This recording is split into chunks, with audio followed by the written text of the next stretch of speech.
नमस्कार दोस्तों, जय माता दी दोस्तों, हर हर महादेव।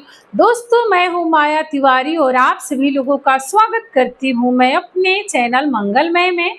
तो दोस्तों, कैसे हैं आप सभी लोग, यह बताने के लिए कमेंट्स बॉक्स में जय माता दी जरूर लिखिएगा। तो चलिए दोस्तों, आज का वीडियो बहुत ही महत्वपूर्ण है, बहुत ही हेल्पफुल वीडियो है। तो दोस्तों, आज के वीडियो के माध्यम से मैं आप सभी लोगों से इस बात पर बात करने जा रही हूँ कि इस वर्ष 2025 में शारदीय नवरात्र का शुभारंभ कब हो रहा है एवं समापन कब हो रहा है। कलश स्थापना का शुभ मुहूर्त क्या होगा, कितने बजे से लेकर के कितने बजे के बीच में कलश स्थापना करने का सबसे उत्तम मुहूर्त बन रहा है, क्योंकि दो मुहूर्त बन रहा है। तो दोनों मुहूर्तों में से सबसे उत्तम मुहूर्त कौन रहेगा, कितने बजे से लेकर के कितने बजे के बीच में हम सभी लोग कलश स्थापना कर लेते हैं तो ठीक रहता है। जो लोग ब्राह्मण द्वारा करेंगे उन लोगों के लिए भी मुहूर्त जानना जरूरी है, और जो लोग स्वयं से कलश स्थापना, हम सभी माताएं बहनें जो लोग करती हैं घर में, उन लोगों को भी मुहूर्त में ही कलश स्थापना करना चाहिए। तो चलिए आइए जान लेते हैं कि कलश स्थापना का शुभ मुहूर्त क्या है। इसके अलावा मैं आप सभी लोगों से यह भी बात करूंगी कि नवरात्रि कितने दिनों की है, नवरात्रि 9 दिनों की है या 8 दिनों की है। इसके अलावा मैं आप सभी लोगों से यह भी बात करूंगी कि महाअष्टमी एवं महानवमी का व्रत किस दिन रखा जाएगा, महानवमी का पूजा किस दिन किया जाएगा। इसके साथ साथ मैं आप लोगों से यह भी बात करूंगी कि हम सभी माताएं बहनें कलश स्थापना के लिए और नवरात्रि के व्रत के लिए बाल किस दिन धुल करके नहाए। तो दोस्तों, नवरात्रि से संबंधित मैं बहुत सारी जानकारियां आप सभी लोगों के बीच लेकर के उपस्थित हुई हूँ। तो आप सभी लोग बने रहिए मेरे साथ, मेरे चैनल पर अंत तक। तो दोस्तों, अगर आप सभी लोगों को मेरा वीडियो पसंद आता है तो प्लीज मेरे चैनल को सब्सक्राइब कर दीजिएगा, घंटी के निशान को दबा दीजिएगा, जिससे मेरे आने वाले नए वीडियो का नोटिफिकेशन आप सभी लोगों के पास तुरंत पहुंच जाएगा। सबसे पहले मैं आप सभी लोगों को से एक रिक्वेस्ट करती हूँ कि आप लोग एक लाइक जरूर करिएगा और एक कमेंट आप लोग जरूर करिएगा, जय माता दी कमेंट में जरूर लिखिएगा, क्योंकि आप लोगों के एक लाइक और एक कमेंट से मुझे बहुत प्रेरणा मिलती है, मैं बहुत मोटिवेट हो जाती हूँ, मुझे बहुत अच्छा लगता है। तो आप लोग इस कमेंट को जरूर करिएगा। तो चलिए दोस्तों, आप सभी लोगों को सबसे पहले मैं आप सभी लोगों से बात करूंगी कि शारदीय नवरात्र का शुभारंभ कब हो रहा है। तो दोस्तों, इस साल 2025 में जो है शारदीय नवरात्र का शुभारंभ हो रहा 22 सितंबर 2025 दिन सोमवार के दिन जो है शारदीय नवरात्र का शुभारंभ हो रहा है, माता जी का आगमन हो रहा है और शारदीय नवरात्र का समापन हो रहा है 1 अक्टूबर 2025 दिन बुधवार के दिन जो है शारदीय नवरात्र का समापन हो रहा है। ठीक है, अब बात करती हूँ कि नवरात्रि कितने दिनों की है। तो दोस्तों, इस साल की नवरात्रि पूरे 10 दिनों की नवरात्रि है।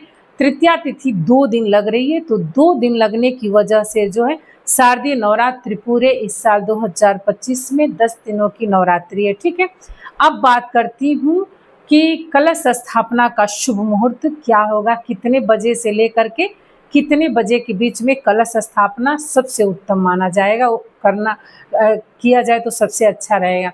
तो दोस्तों, कलश स्थापना का शुभ मुहूर्त है 22 सितंबर 2025 दिन सोमवार के दिन सुबह के समय में ब्रह्म मुहूर्त में जो है सुबह 6:07 से शुरू हो रहा है, यानी 6:07-8 से शुरू हो रहा है एवं कलश स्थापना का शुभ मुहूर्त जो है समाप्त हो रहा है 22 सितंबर 2025 दिन सोमवार के दिन जो है सुबह के समय में जो है 8:07 पर जो है कलश पूजन का जो मुहूर्त है वो समाप्त हो जा रहा है।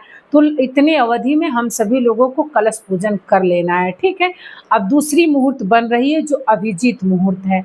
तो अभिजीत मुहूर्त में भी पूजा करना बहुत उत्तम माना जाता है, बहुत सुफल प्रदायी होता है, सुविधाई होता है अभिजीत मुहूर्त, क्योंकि बहुत सारे लोग सुबह नहीं कर पाते हैं, तो उन लोगों के लिए मतलब सबसे उत्तम जो है अभिजीत मुहूर्त रहता है। देखिए, वैसे तो मतलब जहाँ तक प्रयास करना है कि हम सभी लोग सुबह ही कर लेंगे तो अच्छा ही रहेगा, लेकिन ब्राह्मण लोगों को मिलना, जो पंडित जी लोग हैं ना, तो इतना सुबह नहीं मिल पाते हैं। तो पंडित जी लोग जब मिलेंगे तभी तो होगा, तो वो अभिजीत वाला मुहूर्त जो है सबसे सही रहता है, क्योंकि इत्मीनान से आदमी जो है सारी तैयारी कर लेता है।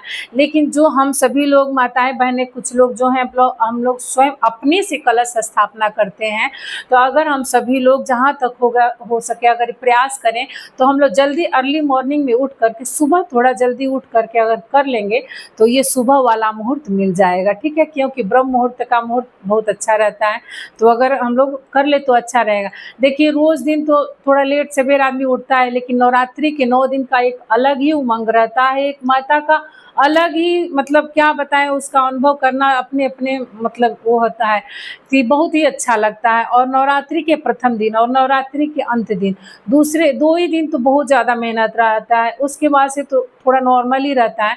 तो जहाँ तक प्रयास करेंगे कि हम लोग जल्दी ही उस दिन उठेंगे, थोड़ा जल्दी सुबह में उठेंगे, मतलब 5 बजे 4 बजे उठ जाएंगे तो काम तो हो ही जाएगा, सारे कार्य से अपने निवृत्त तो हो ही जाएंगे, तो कर सकते हैं, क्योंकि सुबह का मुहूर्त में दोस्तों बहुत अच्छा रहता है, तो अगर करें तो बहुत अच्छा रहेगा। तो जहाँ तक प्रयास मतलब यही करना, मैं तो यही करूँगी कि सुबह ही जल्दी उठूंगी तो कर लूँगी, ठीक है। तो अब जान लेते हैं दूसरे मुहूर्त के बारे में, जो अभिजीत मुहूर्त होता है। अभिजीत मुहूर्त में तो दूसरा मुहूर्त बन रहा है सुबह के समय में 11:49 से शुरू हो रहा है, ठीक है, और जो है दोपहर के समय में 12:37 पर जो है अभिजीत मुहूर्त का समापन हो रहा है। तो उस समय में भी हम सभी लोग कलश स्थापना कर सकते हैं।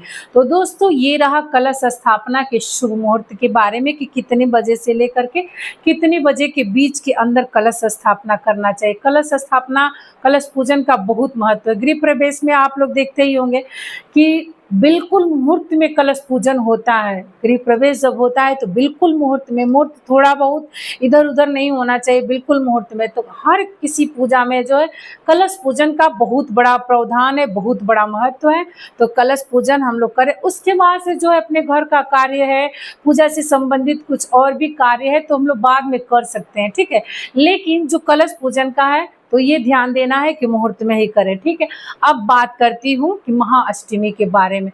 तो दोस्तों इस साल 2025 में शारदीय नवरात्र में का जो महाअष्टमी व्रत होता है, तो महाअष्टमी व्रत जो है 30 सितंबर 2025 दिन मंगलवार के दिन पड़ रही है, ठीक है। तो जो लोग अष्टमी और प्रथम दिन प्रतिपदा का व्रत रहेंगे तो वो लोग जो है महाअष्टमी का व्रत रखेंगे 30 सितंबर 2025 दिन मंगलवार के दिन, ठीक है। और नवमी महानवमी पड़ रही है 1 अक्टूबर 2025 दिन बुधवार के दिन। उस दिन जो है महानवमी माता रानी का पूजा होगा और उस दिन हवन भी होगा। उसी दिन माता रानी का लोग विदाई करेंगे, ठीक है। अगले दिन जो है दशमी दशहरा पड़ रहा है, विजयदशमी का त्यौहार हम सभी लोग मनाएंगे। अपने देश देशांतर के अनुसार जिसके यहाँ जो व्यंजन बनता होगा वो व्यंजन जो है अपने अनुसार लोग बनाते हैं, ठीक है। तो दोस्तों अब ये रही ये जानकारी। अब जान लेते हैं कि नवरात्रि के लिए जो कलश स्थापना का पूजन करना है, नवरात्रि का व्रत रखना है, 9 दिनों की व्रत रखना है, प्रथम दिनों की व्रत रखना है, अंतिम दिनों की व्रत रखने के लिए जो है नवरात्रि की साफ सफाई के लिए क्या करना है अपने शरीर, तो बाल धुलना है। तो बाल धुल कर के कैसे नहाया जाएगा। देखिए अमावस्या के दिन तो पितृ विसर्जन होगा, तो उस दिन तो हम सभी माताएं बहनें जो है बाल धुल नहीं सकते, क्योंकि हम सभी सुहागन स्त्रियां जो है अमावस्या में बाल नहीं धुला जाता है। ये तो आप सभी लोगों को पता है, आदि अनंत काल से ही मतलब ये लोग मतलब किताबों में चाहे माता चाहे दादी नानी सबके मुंह से ये सुनते आ रहे हैं कि अमावस्या के दिन जो है बाल नहीं धुलना है, ये तो वर्जित ही है, आप सभी लोगों को पता ही होगा, ठीक है। तो उस दिन तो धुल ही नहीं सकते, कोई सवाल ही नहीं उठ सकता है कि धुल सकते। हाँ, नवरात्रि की पूजा का अपराह्न के समय में कुछ तैयारियां खरीदारी वगैरह जो भी है उस दिन करेंगे, लेकिन बाल नहीं धुलेंगे, ठीक है। और जो है उसके बाद से जो है बाल धुलना है तो प्रतिपदा के दिन जो है नहा धो करके बाल धुल करके आदमी नहा सकता है, ठीक है। वैसे तो मतलब जो लोग लहसुन प्याज नहीं खाए हैं तो कोई मतलब बहुत ज़्यादा मायने नहीं रखता है उन लोगों के लिए बाल धुलना, लेकिन जो लोग खाए होंगे उन लोगों के लिए मतलब बाल धुलना मस्ट है, एकदम ज़रूरी है कि मतलब उस दिन वो लोग बाल धुलें। तो दोस्तों ये बात मतलब इस बात को आप लोग ध्यान में रखिएगा, बाल नहीं धुलिएगा, अमावस्या के दिन बाल नहीं धुला जाता है। और उस दिन तो सर्वपितृ अमावस्या है ना, तो सर्वपितृ अमावस्या के दिन तो बिल्कुल भी बाल नहीं धुला जाता है, उस दिन पितृ विसर्जन है तो बाल धुला ही नहीं जाता है। तो दोस्तों ये रही नवरात्रि के 9 दिन की मतलब पूजा से संबंधित बहुत बड़ी जानकारी तो नहीं है, लेकिन छोटी जानकारी है, लेकिन उपयोग जानकारी है। तो दोस्तों यही रही एक छोटी सी जानकारी। आप सभी लोगों को कैसे लगी, आप सभी लोगों को मेरे तरफ से, माया तिवारी की तरफ से 2025 की शारदीय नवरात्र की बहुत बहुत शुभकामनाएं। प्रेम से बोलिए जय माता दी, हर हर महादेव।